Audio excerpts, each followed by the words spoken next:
জীবনে একটা সময় ছিল যখন রুটি করতে পারতাম না, খুব হাসাহাসি করতো সবাই। আজকে একদম পুরো পারফেক্ট রুটি বানাতে পারি। নমস্কার বন্ধুরা, কেমন আছেন সবাই? আশা করি সকলে ভালো আছেন। আমি কনক চলে এসেছি আবার একটা নতুন ভিডিওর সাথে। আমার শুরুটা একটু অন্যরকম হয়, কারণ আমার কিচেন থেকেই সকাল শুরু হয়ে যায়। এই যে মেয়ের জন্য টিফিন রেডি করে নিয়েছি, আর বোতলের জন্য জল গরম দিয়ে দিয়েছি। আর এই টিফিনে ওই আলু দিয়ে ব্রেড দিয়ে যে স্যান্ডউইচ হয় বাড়িতে, সেভাবেই বানিয়ে দিয়েছি। অনেক দিন থেকে মেয়ে বলছিল, তাই আজ বানিয়ে দিলাম। রোজ রোজ বলে মা রুটি নিয়ে যাব না, তাই। আর ওই সসপ্যানের মধ্যে একটু জল গরম রয়েছে, সেটাই মেয়েকে দিয়ে দেবো। এখানে আটা মেখেছিলাম, কিন্তু ও রুটি নিয়ে যাবে না, তাই আবার স্যান্ডউইচ বানিয়ে দিলাম। এই যে মেয়েকে ব্রাশ ট্রাশ করে খেতেও দিয়ে দিয়েছি, ও খেয়ে নিচ্ছে। তারপর রেডি করে বেরিয়ে পড়েছি স্কুলের জন্য। ওই যে টাওয়ার দেখা যাচ্ছে, ওখানেই মেয়ের বাস স্টপ। এই বাস স্টপেজে এসে গেছে। এখানে দেখুন, একসাথে অনেকগুলো বাস হয়ে গেলে না পুরো জাম হয়ে যায়। এই যে পুরো জ্যাম লেগে গেছে, সব বাস দাঁড়িয়ে গেছে একের পর এক। তারপর বাড়ি এসে রুটি বানিয়ে নিচ্ছি। একটা সময় রুটি বানাতে পারতাম না বলে অনেক লোকের কাছে হাসাহাসি শুনেছি। কি আর, সবাই তো সব শিখে আসে না, সময়ের সাথে সাথে শিখে নিতে হয়, তাই না? এই যে রুটি হয়ে গেছে, তারপর গ্যাস মুছে দুধ গরম করতে বসিয়ে দিয়েছি। লো ফ্লেমেই দুধটা গরম করে নিচ্ছি। আর এখানে স্যান্ডউইচ আছে, এটাই নাস্তা করে নেবো আজকে। রুটি আর আজ আমি খাবো না, হাজব্যান্ডের জন্য বানালাম, সে খেয়ে নেবে। আর এই যে নাস্তা করে কয়েকটা বাসন হয়েছিল, সেগুলোই ধুয়ে নিচ্ছি। কিছু করি চাই না করি, রোজ 3 বেলা পুরো বাসনপত্র হয়ে যায়, তাই সেগুলো পরিষ্কার করে নিচ্ছি একটু একটু করে। তারপর হালকা করে বেসিনটাও মুছে নিচ্ছি। তারপর রান্নাঘর পরিষ্কার করে নিচ্ছি একেবারে ঝাড়ু দিয়ে। তারপরে যাব বেডরুম পরিষ্কার করতে। আমি এরকমই করি, কিচেন যখন আগে শুরু করি তখন পুরো ঝাড়ু দিয়ে একদম কিচেনের কাজ চুকিয়ে তারপরে বেডরুমে যাই। আর বেডরুম দিয়ে আগে যদি শুরু করি, তাহলে সেখানটা পুরো পরিষ্কার করে তারপরেই কিচেনে আসি। আর মোছার সময় সবগুলো একসাথে মুছে নিই। এই যে রান্নাঘরও ঝাড়ু দেওয়া হয়ে গেল। আজকে একটু রোদ বেরিয়েছে, তাই রোদের আভাসটা আসছে খুব। কিচেন ঝাড়ু দিয়ে চলে এসেছি এখন বেডরুমে। এখন একটু ঠান্ডাটা একটু কম, তাই আর ও বড় কম্বলটা নিয়ে নিই, এই হালকাগুলোই জড়িয়ে নিই। এই যে তাড়াতাড়ি করে সব ব্ল্যাঙ্কেটগুলো পাট করে নিয়েছি। আর এই বেডশিটটা পাতি কেন বলেন তো? এই বেডশিটটা একটু গরম রাখে, তাই মেয়েকে পেতে দিই, যাতে ওর ঠান্ডা না লেগে যায়। শরীরটা একটু গরম রাখে, ওর একটুতেই ঠান্ডা লেগে যায়, তাই তাড়াতাড়ি করে বিছানাটা ঝেড়ে নিই। রোজ ভাবি কি ভিডিও দেবো, কিছুই, এই তো সব রোজকার কাজকর্ম, এগুলোই দিতে হয়। দিতেও ইচ্ছা করে না, আবার না দিলেও চলে না। আর এই যতদিন শীত, এদিক সেদিক জামা কাপড়, এই যে হাজব্যান্ডের দুটো প্যান্ট, এগুলো গুছিয়ে রেখে দিচ্ছি। এগুলো ও পরে না, সকালে যখন হাঁটতে বেরোয় তখন পরে বেরিয়েছিল, তাই এগুলো গুছিয়ে নিচ্ছি। রোজ রোজ তো আর কাচা হয় না, মাঝে মধ্যে কেচে দিই, খুব একটা পরে না তো, তাই। এবার আজ বিছানাটা ঝেড়ে নিচ্ছি। আজ আর বেডশিট তুলে নিই, কারণ মেয়ে স্কুল থেকে এসে তো লাফালাফি করে, তাই হালকা করে ঝেড়ে নিচ্ছি। বিকেলবেলা তুলে ভালো করে ঝেড়ে নেব, তাই। আচ্ছা বন্ধুরা, আমার ভিডিও আপনাদের কেমন লাগে অবশ্যই একটা কমেন্ট করে জানাবেন।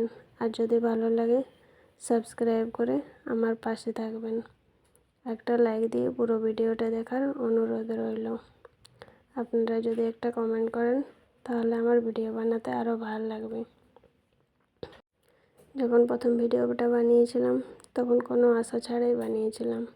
আজও ভিডিও করতে করতে একটা জানি না কেমন যেন মায়া জন্মে যাচ্ছে ধীরে ধীরে ভিডিওর প্রতি। আমার এই সাধারণ সাদামাটা ভিডিও আপনাদের কেমন লাগছে অবশ্যই জানাবেন। এই যে জামা প্যান্টগুলো রেখে দিলাম। আর এই কয়েকটা জামা কাপড় বেরিয়েছে, সেগুলো ওয়াশরুমে দিয়ে তারপর ঘরটা ঝাড়ু দিয়ে নেব।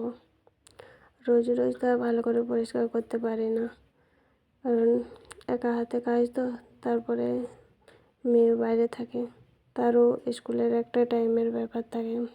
তার মধ্যে এই ক্যামেরা করে করে কাজ করতেও একটু সময় লেগে যায়।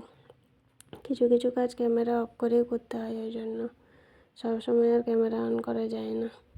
চলুন তাড়াতাড়ি করে ঝাড়ুটা দিয়ে দিই। রান্নাঘর তো আগে ঝাড়ু দিয়ে দিয়েছিলাম, এবারে এই রুমটা ঝাড়ু দিয়ে, সিঁড়িও ঝাড়ু দেওয়া হয়ে গেছে আগেই।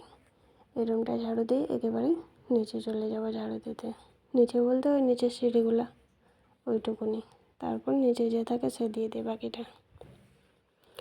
চলুন তাড়াতাড়ি করে ঝাড়ু দিয়ে দিই। আর ওই যে কালো সোয়েটারটা, ওটা কাল কেচে দিয়েছিলাম, শুকিয়ে গেছে। আর একটু রোদে দিয়ে তারপরে ভিতরে রেখে দেবো।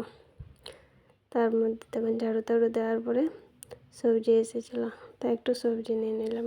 চলুন দেখাই কী কী সবজি এনেছি। এই যে ধনে পাতা শীতকালে কিনতে হয় না, এরকমই তো পাওয়া যায় সবজি নিলে। একটু গাজর, আর দেখুন কুমড়োটার সাইজ কত ছোট। এই সময় এই কচি কুমড়োটাই আসে, মার্কেটে গেলে হয়তো মানে পাকা কুমড়ো আসে, মিষ্টি কুমড়ো যেটা হয়। আর এই মটর, আর এখানে নিয়েছি মেথি শাক। এখন মেথি শাকের অনেক ডাঁটা হয়ে গেছে। তারপর একেবারে স্নান করে চলে এসেছি। পুজো তো এখন দিই না, কারণ একটু অসুবিধার জন্য। আর কটা দিন যাক, 2-3টে দিন, তারপর পুজো দেবো। এখন মেয়ে নয়তো হাজব্যান্ড ওরাই দিয়ে দেয়। কী আর করবো, একা থাকলে তো পুজোতে আরও কেউ মানে অসুবিধা হয়ে যায়, কিন্তু কিছু করার নেই। এই যে হালকা করে রেডি হয়ে নিচ্ছে স্নান করে একেবারে, কারণ রান্না তো হয়নি, রান্না বান্না করতে করতে ততক্ষণে মেয়ে আসার সময় হয়ে যাবে। তাই একেবারে হালকা করে রেডি হয়ে নিচ্ছে। আমি খুব একটা মেকআপ টেকআপের মধ্যে বা খুব একটা এর মধ্যে থাকি না, নর্মালেই থাকি। নর্মালেই আমার জীবনযাপন, এই নর্মালেই ভিডিও আপনারা পাবেন। আগে থাকতাম, কিন্তু সময়ের সাথে সাথে অনেকটাই মানুষের জীবনে পরিবর্তন আসে।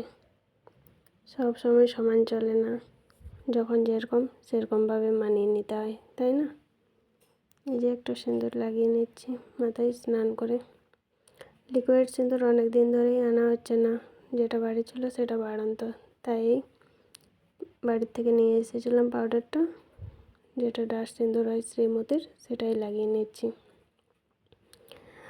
আর এই যে এখানে ক্লেচারগুলো এখানেই রেখে দিই, যাতে তাড়াতাড়ি কোনো দরকার হলে মেয়েকেও দিতে পারি, নিজেও লাগিয়ে নিতে পারি।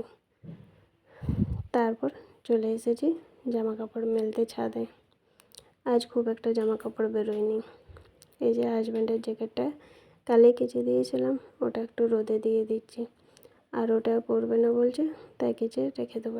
এবার তো সে প্রায় শেষের পথে, একটু একটু করে জামা কাপড়গুলো কেচে রেখে দিতে হবে। এখনও এদিকে ঠান্ডা আছে, একদম চলে যায়নি, তবু একটু একটু করে কম করে নিচ্ছি।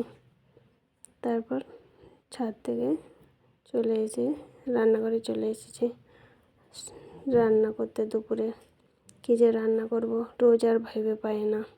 তারপর মেয়ের এই খাবো না সেই খাবো না, এই একটা জেদ। আজ আর ভাত করব না, কি যা সবজি আছে তাই সবজি দিয়ে একটা পোলাওয়ের মতো কিছু করব। তার জন্য চালটা ধুয়ে নিচ্ছি। এই টাঙ্কির জলে 2-3 বার ধুয়ে নিয়েছি, তারপরে একটু আরেক জলে ধুয়ে রেখে দিলাম চালটা আগেই, তাহলে ওটা একটু ভিজে থাকবে। তারপরে ধীরে ধীরে সবজিগুলো গুছিয়ে নেব। ওই যে নিচে গ্লাসটা দেখছেন, ওটা তো মেয়ে কমপ্লেন খেত, ওই কমপ্লেন থেকেই বেরিয়েছিল। সেখানে সব মানে চামচ, এই ছুলনি, চাকু, এগুলো ওর মধ্যেই রাখি, তাহলে আমারও সুবিধা হয় নিতে। এই যে গাজর একটু ছুলে নিচ্ছি। সবজিগুলো একটু যদি কুটে বেছে নিই তাহলে রান্না করতেও সুবিধা হয়, তাই আগে সবজিগুলো সব রেডি করে তারপরে একেবারে রান্না বসাবো।